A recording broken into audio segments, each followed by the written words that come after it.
This is Algebra 2 with Trig, working on the 1C review. So first we're starting out looking for the center and the radius of a circle. The circle is not written in standard form. So what we're going to need to do is bring our x's together and group our y's together. So notice that x squared and negative 12x are written together, and the y squared and the plus 2y are grouped together. Then I'm going to take my 15 and move it to the other side of the equal sign. Now I have to complete the square. This is important for the SAT. It's pretty much the main reason we are even completing the square. So we get 36.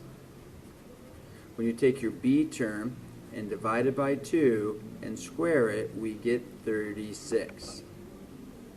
The reason we did that is because we want to complete the square. We want to be able to write this as a perfect square, a binomial square. This is a perfect square trinomial. Then we're going to do it again on this side. So 2 divided by 2 and square it. 1 squared is 1. So we add 1. 1 times 1 is 1, and 1 plus 1 is 2. So we got y plus 1 squared. Now we have this as our equation. You have 15, you're going to add the 36 and add, let me sure you can read that. Add the 36 and add the 1. 40, 51, 52 it looks like.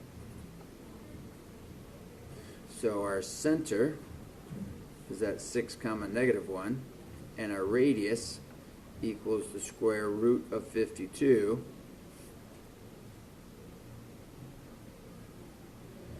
So it looks like we can reduce this.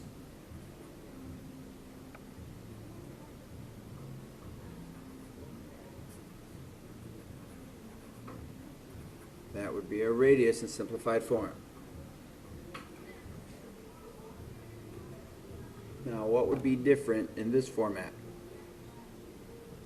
Notice that the x squared here and the y squared here are both negative. We don't want them negative, we need them positive. So we might as well also bring over our x's and also bring over our y's. So that's going to give us 0, not 0. What didn't I bring over? What did I leave there?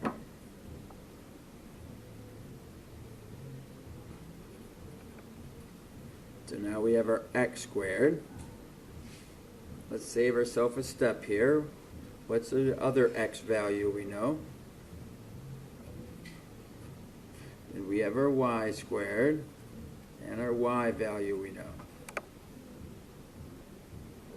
Now go ahead, pause the video, and try completing the square on your own and see if you can write this in standard form of a circle.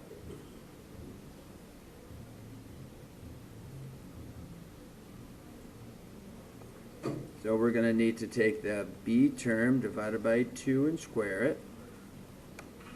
So we are going to add the 4 to this side. That completes this as a perfect square. X plus 2 squared. This is now a perfect square trinomial. We added 4, so I also have to add the 4 to the left side.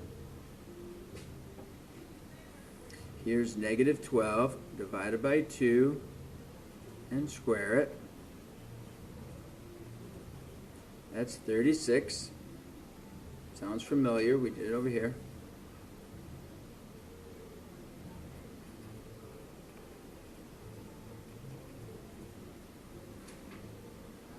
So this is special now. This is called a perfect square trinomial. This would be y minus 6 squared. We add our 36 to that side. That's 40. 169. So there's our standard form of an equation, of a circle.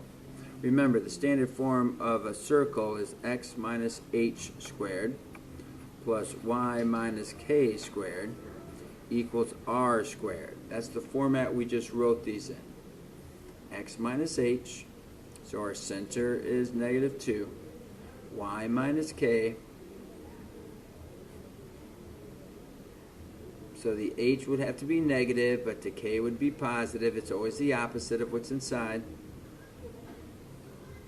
And our radius is the square root of 169, which is 13. You need to recognize that 13 times 13 is 169. Simplify a radical. You need to be able to break it down into its simplified form. Here we could multiply 10 times 14.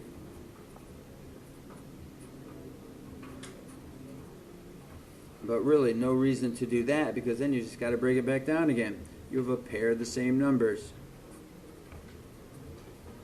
There, it's simplified. Here, in the denominator, we have a binomial. So we're going to have to multiply by the conjugate. Our goal here is not to have a radical in the denominator. 3 times 4. 3 times root 5, that's not root 15. You multiply the outside of the radical. 4 times 4, negative 4 root 5, positive 4 root 5. That crosses out. One's negative, one's positive. Negative, a positive and a negative makes a negative. Root 5 and root 5 makes 5.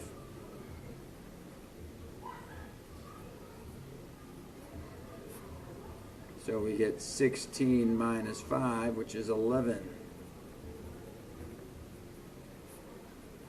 And we can write that as one fraction. We do not need to break it up into 2 because this is a real number. So you go ahead, pause the video. You try this one on your own. What are you going to multiply by? How are you going to simplify it? You try that. So we're going to multiply by the conjugate. And we're going to distribute.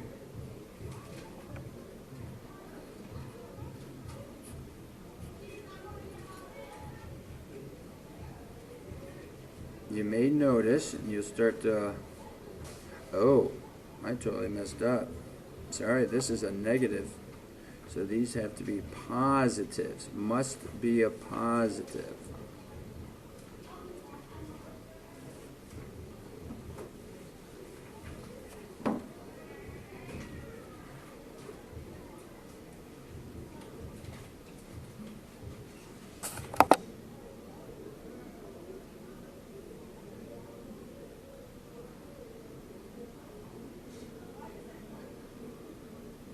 So negative and a negative, negative and a positive makes a negative. 5 root 11. Negative and a positive, root 11, root 11.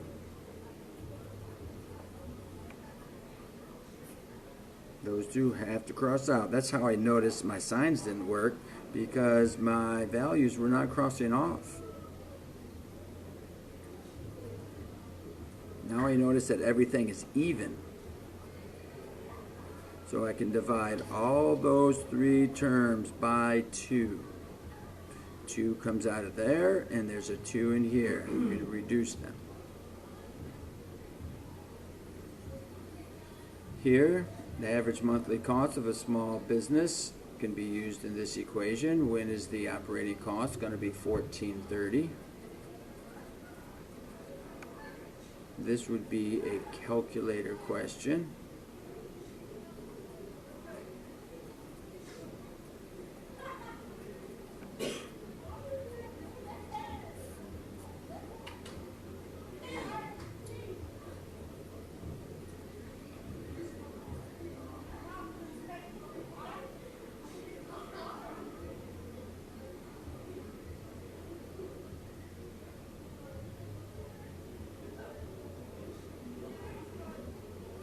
So I got 880.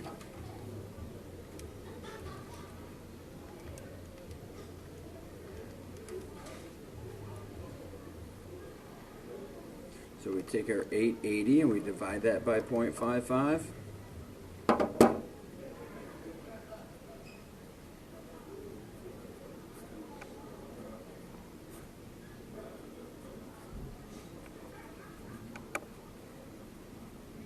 And we take the square root of that. You might recognize what that's going to be.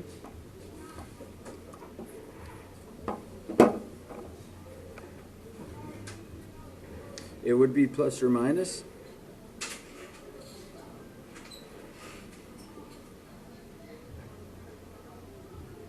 But it looks like 40 seconds. I'm really surprised that it's that long. I guess if our height is 550, that might make sense.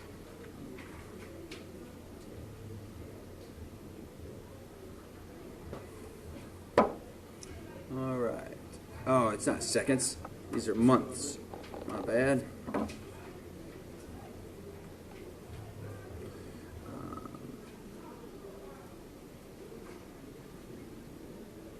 Where T is months, not seconds.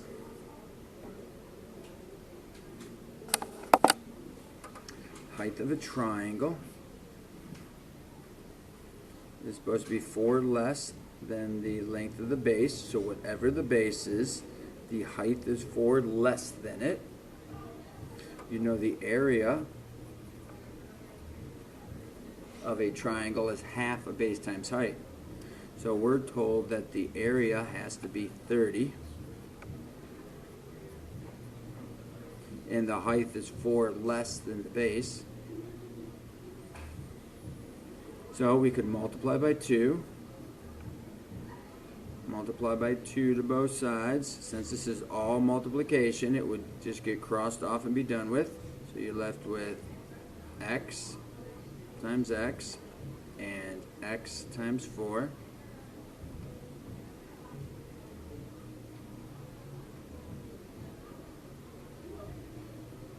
So here, this doesn't look factorable. If I bring that over here, I get negative 60. I don't think that's factorable. So we could complete the square with this one. Take your b term, divide it by 2 and square it.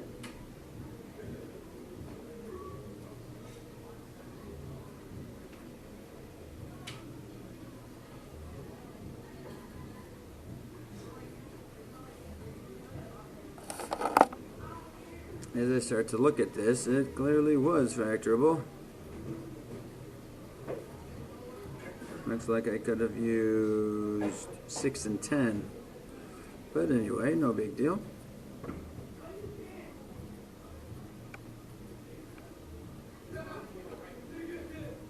Two plus 8, 2 minus 8. And there they are. So our height is not going to be negative, so it would have to be the 10. So it's got to be 10 minus 4, and it has to be 10.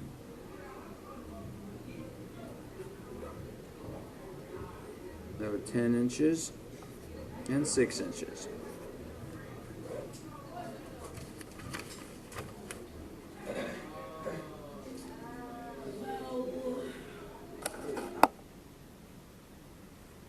Here the dimensions of a rectangular garden are 10 feet by 25 feet. 10 feet by 25 feet. Together they multiply to be 250 feet. So 10 times 25 equals 250 feet squared. Find the area of the current garden. The garden is 10 by 25. Now what we want to do is quadruple that. We want to make that huge. And we're going to do this by adding the same distance, x,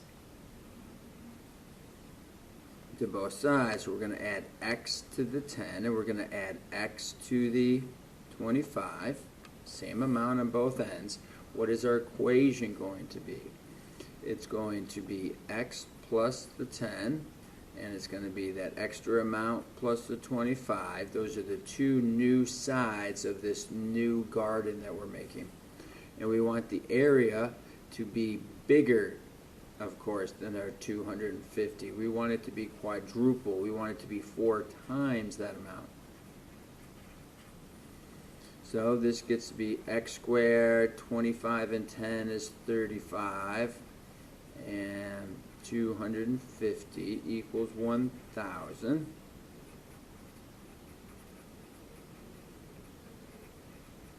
When we subtract 1,000 to the other side, we get negative 750. And that can be, okay. So we wrote our equation. Let's stop right there. Let's write our equation. That's what it asked for. Write an equation to find the x value. Here it says find the value of x.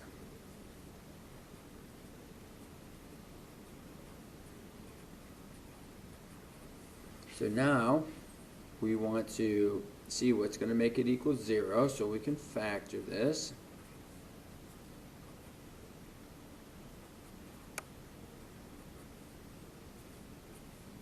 And we set those equal to 0 for the zero product property.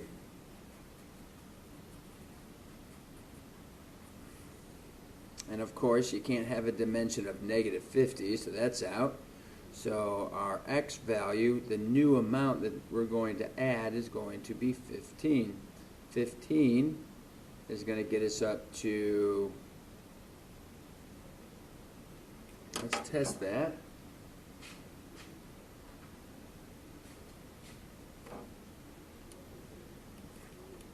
When I picked 50 times negative 15, I got my negative 750. And when you add those two numbers together, you get your 35 in the middle. That worked out just fine. So when I add my 25 plus my 15,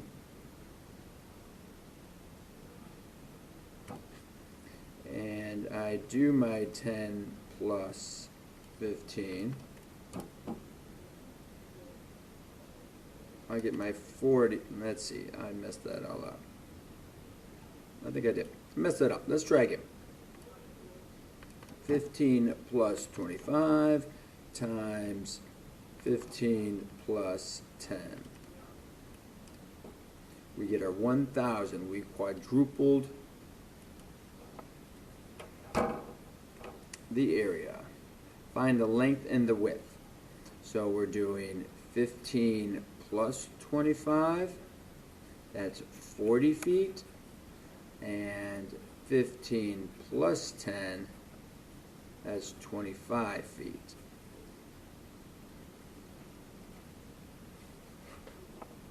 If a rock is dropped from a bridge that is 30 feet above the river, how long will it take it to hit the water?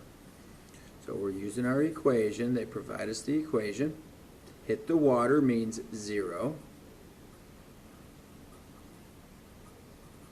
And we want to know if we're dropping it from 30 feet high, the initial height is 30.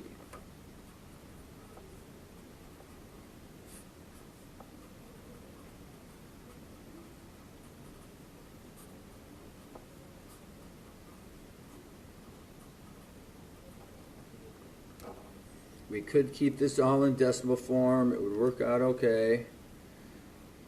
30 divided by 16, negative and negative makes a positive, so we get 1.75. 0.875. And we take the square root of that, because we want the square root, we want the square, we don't want t times t to make that, we just want to know what t is by itself. Square root of the answer.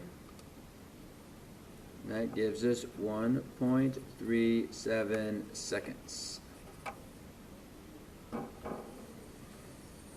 And then last one is to practice finding the radius again. So we know that the equation of a circle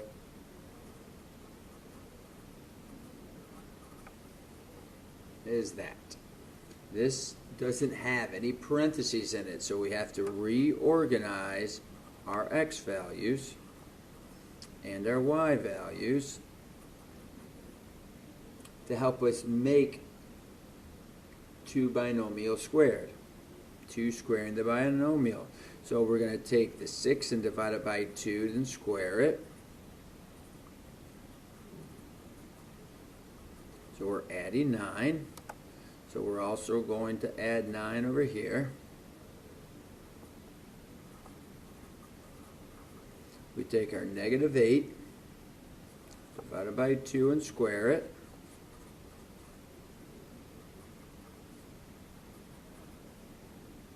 So this is x plus 3 squared and y minus 4 squared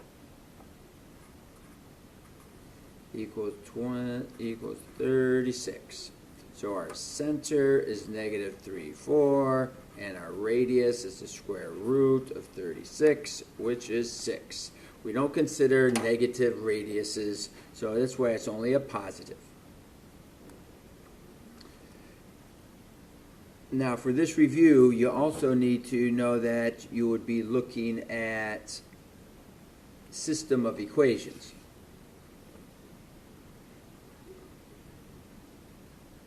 So we've done system of equation problems in our lessons in the past. So here we have a circle, we have a line,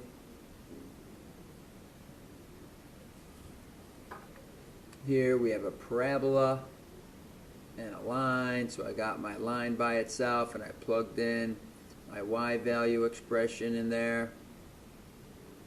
And then you have to plug it back in to figure out your points where this line was crossing the parabola in 2 spots. We can also do it with a circle and a line. You can also do it with a line and a line. So this we've done more recently. This was our review, remembering our past information.